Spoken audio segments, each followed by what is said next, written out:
What happened to the champion? Why did the Latvians come to race each other in Oman?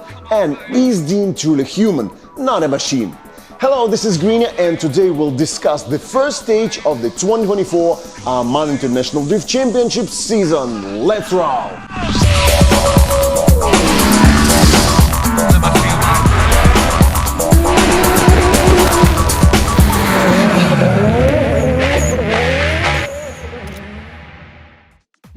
Are you here for the first time? Never heard of OIDC? I envy you. You're in for an emotional fireworks. So, the Oman International Drift Championship has been held in Muscat, Oman, at the Oman Automobile Association venue, usually during wintertime since 2018. From this time, we've seen 5 championship titles won by just 3 pilots. James Deane from 2018 to 2021, Steve Baxi Biagioni in 2022, and for the first time, a Middle Eastern representative became champion in 2023, and it was Ali Maksid. For 5 seasons, we've witnessed the competition of European and Asian pilots against pilots from Middle East. After the first 4 European championships at OIDC, Europeans relaxed, and local pilots grew so much in drift level that Ali Maksid confidently became the champion last year. And the fight for the second place unfolded between the European representative Benedictus Chirba and the driver from El Salvador, Nasir Al-Harbali. A new season came, and we have a new level of event quality, a new list of pilots, and a new competition. How does it start? Of course, European pilots are determined to return to Champions title to Europe and have straightened their lineup with James Deane, who missed the last 2 years. Will that be enough, or are the forces now equal? We'll see in the next 2 weeks. This year's innovation is the allowance of a wider 285mm wheel. It seems like a 2cm difference from previous years only, but how much the action on the track has changed? Let's move on to the race. As always, the main attention was focused on the usual suspects. These are Ahmed Daham, Haitham Al-Hadidi, Tariq Al-Shayhani, Haza Al-Hassani, and the reigning champion Ali Maksid, and other strong pilots from the Middle East. And of course, European representatives already known and loved in Oman, such as Nicolas Knick-Knack Bertens, Benedictus Chirba, Sebastian Fontaine, Clint Van Oort, and of course, 3-time champion James Deane, and other European pilots with less stable results like Edgar Skroggeris. As always, several new European pilots appeared in OIDC, such as Juha Rintanen from Finland and the Drift brothers from Sweden, Victor and Linus Joensuu. The qualification immediately showed that the 285mm wheel would change everything. Pilots showed very close results, but the top 32 grid was ruthless. Some strong pilots immediately went against each other, such as Benedictus Chirba and Haitham Al-Hadidi. And 2 Latvians, the best friends, Nicolas Bertens and Edgar Skroggeris, had to decide immediately who would make it to the top 16 and who would be out of the race at the very first stage. And it seems most were expecting a difficult but confident victory for Knick-Knack. However, this is OIDC, and it seems nothing can be predicted here. Knick-Knack, high in qualification, leads, with Skroggeris in the kebab fighter, as he says, chasing him. Right at the initiation, Skroggeris gets in Knick-Knack's pace and very aggressively keeps the pressure on the leader throughout the run, synchronously repeating his angle, line and transitions. Of course, Knick-Knack must have been informed that Skroggeris had an excellent chase run. Now it's Knick-Knack's task to show a more aggressive chase. It seems he manages it at the initiation until he hits a slippery surface of the track and fails with too much angle, while leader Edgar Skroggeris continues the run and confidently takes the win in this battle.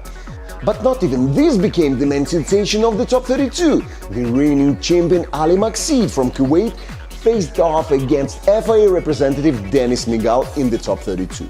Dennis is in his 2nd year at OIDC, arriving this season with a new car, and while he is still listed among the middle division drivers, it seems he might earn a new nickname, the Champion Killer. Last year, it was he who stopped the almost champion Benedictus Chirba in the final race of the year, which helped Ali Maksid to take his title.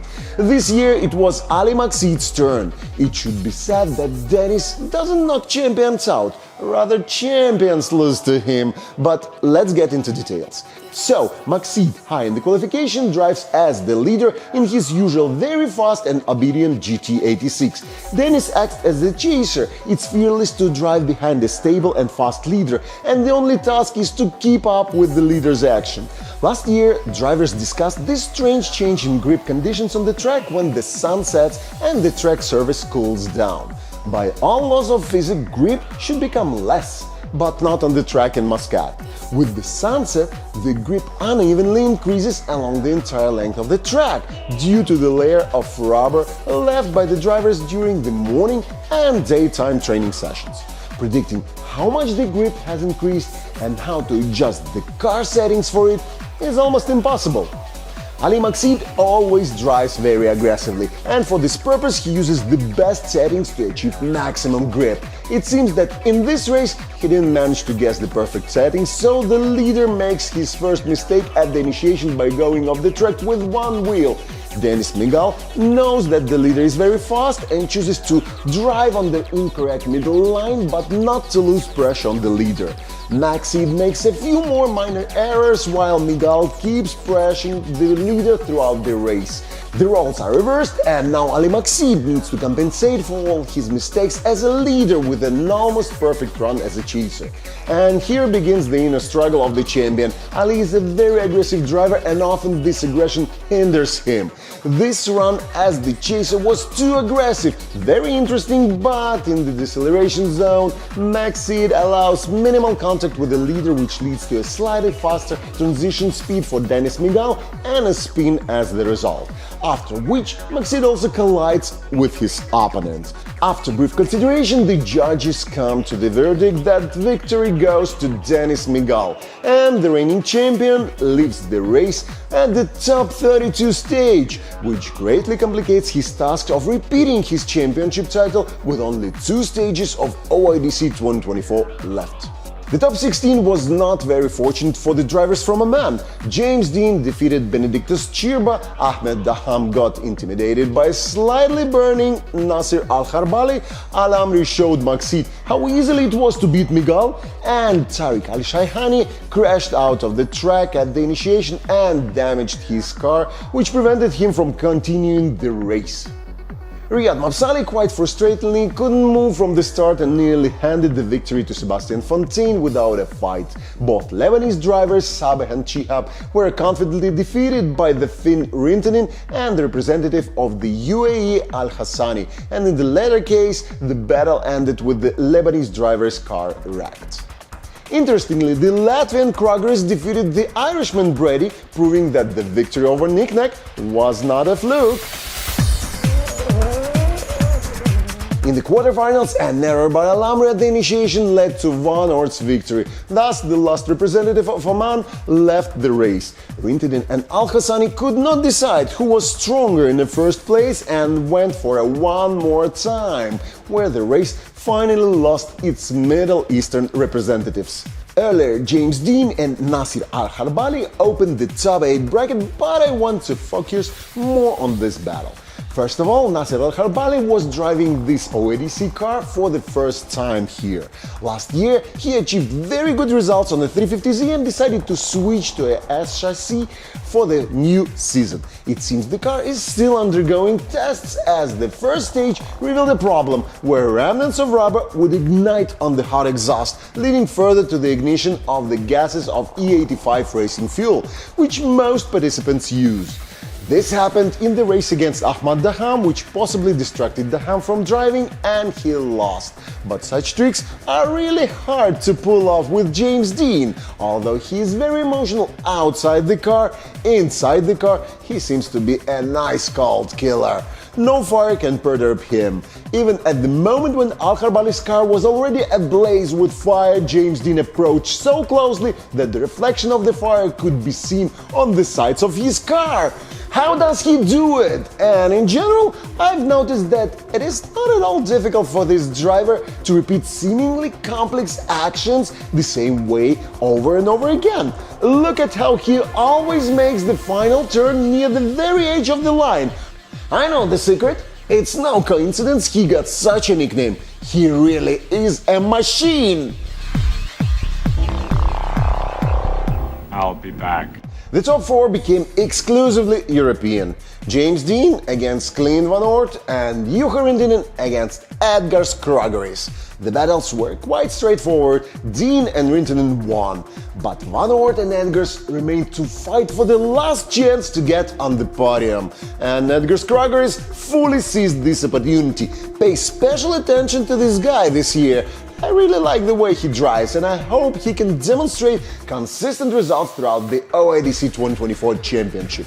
In the final, the two strongest and most stable drivers of this race met, James Deane and Juha Rintanen, and as we discovered, since James Deane is somewhat of a machine, he won on the first attempt. The race was phenomenal for the opening of the year. The entire action can be viewed via this hint. Results of the first stage of OIDC 2024 in the Omani driver standings. Third place went to Tariq Al-Shayhani, second to Riyad Mabsali, and first place to Ahmed Al-Amri. In the Middle East and North Africa driver standings, third place went to Ahmed Daham, second place to Hazal Hassani, and first place to Ahmed Al-Amri. In the standings of all drivers, third place went to Edgars Kragaris. Yeah, pay attention to this guy. Second place to Juha Rintanen, and first place to James the Machine Deane. And that was just the first stage of the 2024 Oman International Drift Championship. There are two more stages ahead, and they will happen very soon. This Thursday is the qualification, and on Friday the second stage race. And then another week later, we'll see the qualification and the race of the season final. So don't forget to subscribe to the channel, watch all the live streams, and you can also push like for this video. I really appreciate it. It was Grinya. See you next week in the new episode of One More Time OIDC.